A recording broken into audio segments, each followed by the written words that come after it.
Okay, here we go again. Hola, mi nombre es Elba y estoy aquí para explicar las olas del feminismo. Para presentarme un poco, yo soy escritora, traductora y fotógrafa. Nací en México, pero estoy viviendo en Berlín. Este es un tema que me apasiona bastante y me ayuda mucho a entender toda la lucha del feminismo basada en esta división. Espero que les ayude a ustedes también. Dividir la historia del feminismo por olas ayuda bastante cuando queremos entender cómo funciona esta estructura de poder que nosotros conocemos y que llamamos género. El feminismo lo que trata es desmantelar esta estructura y una de las mejores maneras de hacerlo primero es conocerla, nombrarla, identificarla, hacerla consciente para que podamos entenderla bien y lograr deshacerla. De cada una de las olas, que son 4, vamos a aprender 6 aspectos en específico. Primero tenemos que saber el periodo espacio-temporal del cual estamos hablando y después de saber esto vamos a ver cuál es el contexto sociopolítico que se estaba viviendo en ese periodo. Después vamos a hablar de la lucha en específico que se tomó en cada una de las olas. Vamos a conocer cuáles derechos se ganaron a partir de esta lucha y también es muy importante conocer la teoría que fue creada a partir de esto. Por último, vamos a aprender cuál fue la reacción patriarcal. Una reacción patriarcal es cada vez que sucede esta ola donde se ganan nuevos derechos para las mujeres, siempre existe un grupo que quiere quitar estos derechos que ya fueron ganados. Entonces, esa es la reacción patriarcal. Ahora, algo que tienen que saber es que este es un tema muy controversial, ¿ok? Yo no soy dueña de la verdad y no creo que nadie lo sea, pero el hecho de dividir estas olas y conocer estos aspectos a mí me ayuda bastante a entender qué es lo que puedo hacer para desmantelar esta estructura de poder. ¿Están listas? Let's do it. La primera ola del feminismo sucedió durante el modernismo. El periodo del cual estamos hablando es más o menos 1750 a principios de 1800 y se ubica principalmente en Francia, Alemania e Inglaterra. O sea, prácticamente Europa. En cuanto al contexto sociopolítico, sabemos que fue durante la Revolución Francesa. La Revolución Francesa representa un cambio bastante fuerte en lo que ahora conocemos como la humanidad. En esta época se rompe la institución que conocemos como derecho divino. El derecho divino era lo que justificaba que un rey o reina fuera quien decidiera por todo el pueblo. Además existía el sistema de estamentos, donde si tú nacías en un lugar en específico, ya sea geográfico o ya sea como trabajador o noble o etcétera, no te ibas a mover de esa escala. Con la Revolución Francesa se cae el concepto de monarquía y se crean conceptos nuevos respecto a lo que el ser humano es, donde ya no se involucra a Dios para poder decidir las cosas, sino que cada ser humano es sujeto de razón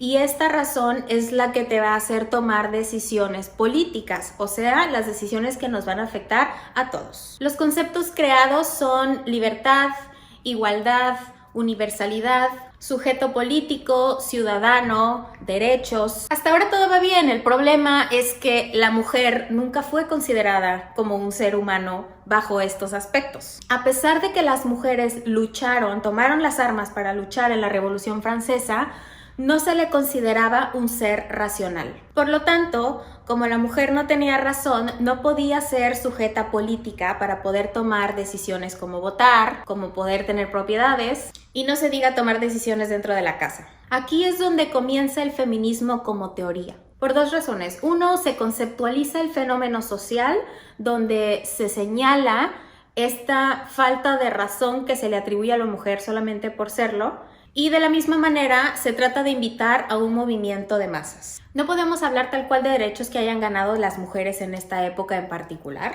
pero sí se creó bastante teoría. Tenemos la Declaración de los Derechos de la Mujer y la Ciudadana de Olympe de Gouges, creo que lo pronuncié bien, no estoy segura, de Gouges, Olympe de Gouges. Perdón. También tenemos lo que escribió Mary Wollstonecraft. Ella pone el foco en la tradición, en las costumbres y en estos comportamientos que tenemos colectivos donde se evidencia la incongruencia de pensar que la mujer únicamente pertenecía como a espacios cerrados o internos dentro de casa y donde no es que las mujeres no quieren estudiar, sino que simplemente nunca se les ha dado la oportunidad. También Mary Wollstonecraft menciona acerca de esta naturaleza que se le otorga a la mujer a pesar de que no tenga nada que ver con ella. La reacción patriarcal de esta época es el romanticismo. El romanticismo pone a la mujer como esta flor delicada.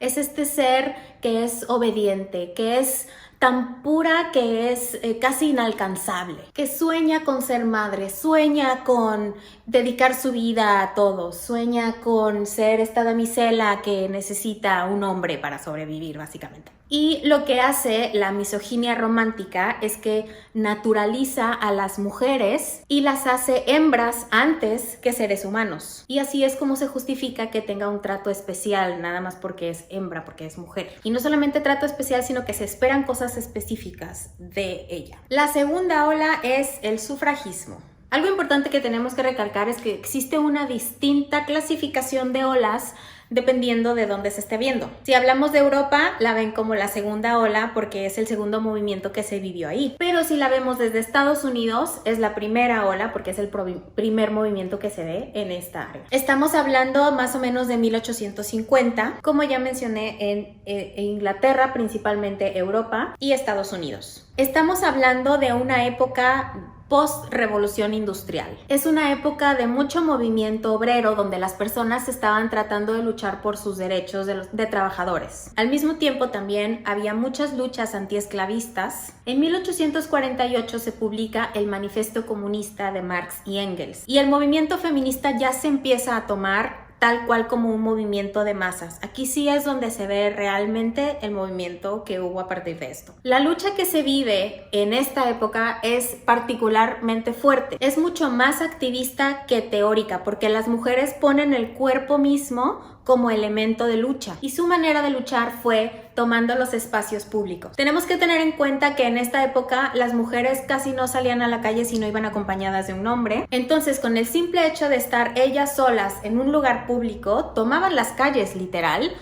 Era ya un acto revolucionario. Una vez que terminó la guerra civil en Estados Unidos, los hombres negros tienen derecho al voto, pero las mujeres no. También en esta época sucede la Convención de Seneca Falls. Aquí se crea un documento que está basado en el Manifiesto de la Independencia de Estados Unidos, donde denuncian todas las injusticias a las cuales estaban sometidas las mujeres. No poder votar, no poder ni siquiera presentarse a las elecciones, no ocupar cargos públicos, no afiliarse a asociaciones políticas, ni siquiera asistir a reuniones políticas. Esta lucha que literal sucedió con el cuerpo nos dio varios derechos. Bueno, el más obvio es el derecho a votar, ¿no? El derecho al sufragio. Pero bueno, estamos hablando de Estados Unidos, porque ¿saben cuándo votó la mujer en México? En 1950.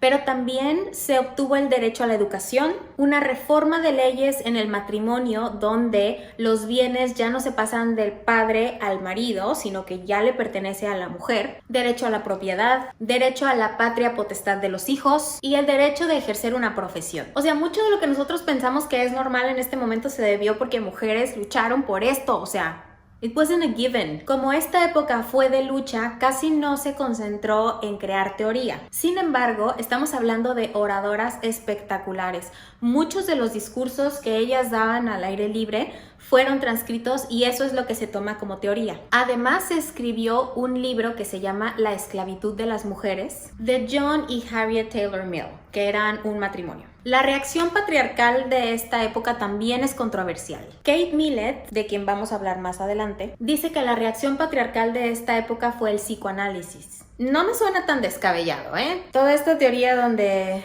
la mujer tiene envidia del pene y eso pues no me cuadra.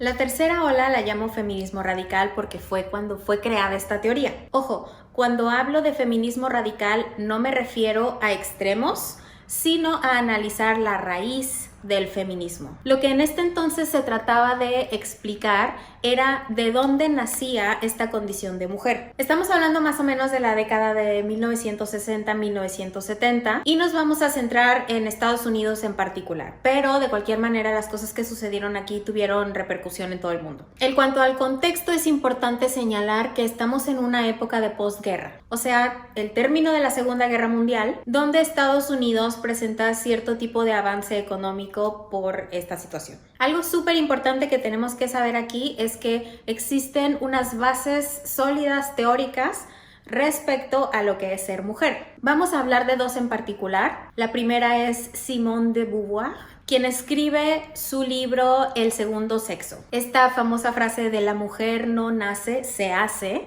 Ella escribió un libro explicando todo esto. Es un libro gigantesco, pero de lo poquito que les puedo decir, es como ella trata de explicar la socialización como responsable del concepto de lo que es ser mujer. Ella menciona que la especie se apodera de las funciones del cuerpo de la mujer y también señala el androcentrismo. El hombre es el sujeto, lo genéricamente humano, donde la mujer se vuelve en lo otro, no en sí misma, sino en su relación con el hombre. O sea que la mujer está definida a partir de la relación con el hombre y eso está aprendido a través de la socialización. Entre muchas otras cosas, Simone de Beauvoir.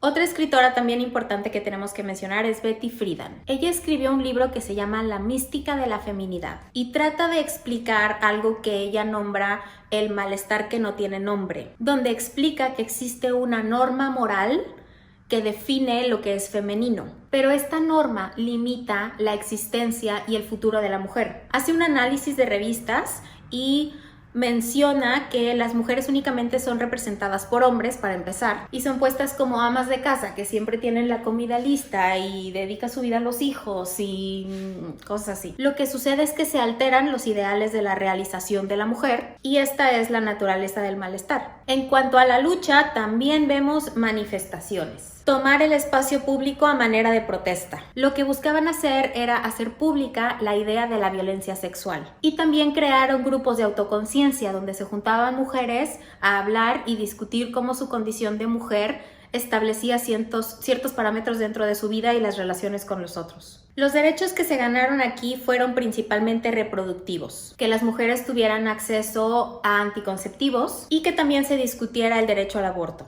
La teoría que fue creada en este momento es fundamental. Tenemos para empezar la tesis de doctorado de Kate Millett que se llama Política Sexual. Aquí se define por primera vez al patriarcado. El patriarcado es un sistema político autónomo donde existe cierto tipo de dominación de un sexo frente al otro. El patriarcado es una institución política con aspectos ideológicos, sociológicos, políticos, biológicos y psicológicos. Kate Millett explica el coito como un microcosmos político que representa los valores que se tienen en la cultura. Ella menciona lo privado es político, porque justamente en lo privado es donde suceden la mayoría de las violencias sexuales. Ella también explica que el patriarcado tiene dos elementos. El primero, el macho domina a la hembra y el segundo, el macho más viejo domina al más joven. La conducta sexual es un producto del aprendizaje y también critica a la heterosexualidad obligada y al androcentrismo científico. Otra teoría creada súper importante en esta época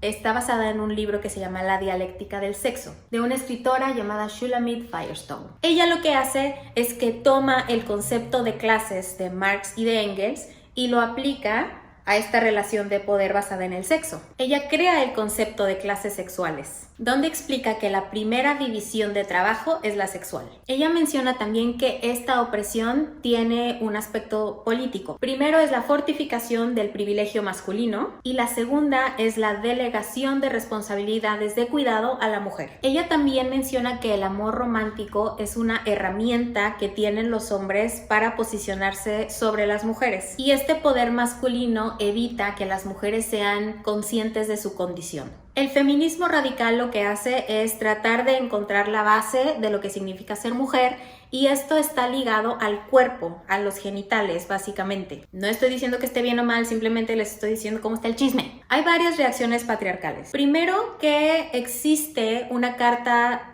científica donde se establecen una serie de prejuicios creados respecto a la naturaleza de la mujer. Otra reacción patriarcal es algo que conocemos como funcionalismo, donde se dice que para que el sistema funcione, cada quien tiene que cumplir con su rol. Y este rol es al que se le asigna a la mujer como alguien que tiene que cuidar de otras personas, ya sea de sus hijos, de su marido, de la casa, de los abuelos, de todos, prácticamente. Nada más porque eres mujer, tienes que cuidar. La sociología parsoniana desarrolla la feminidad como algo natural para la mujer y no como una construcción social.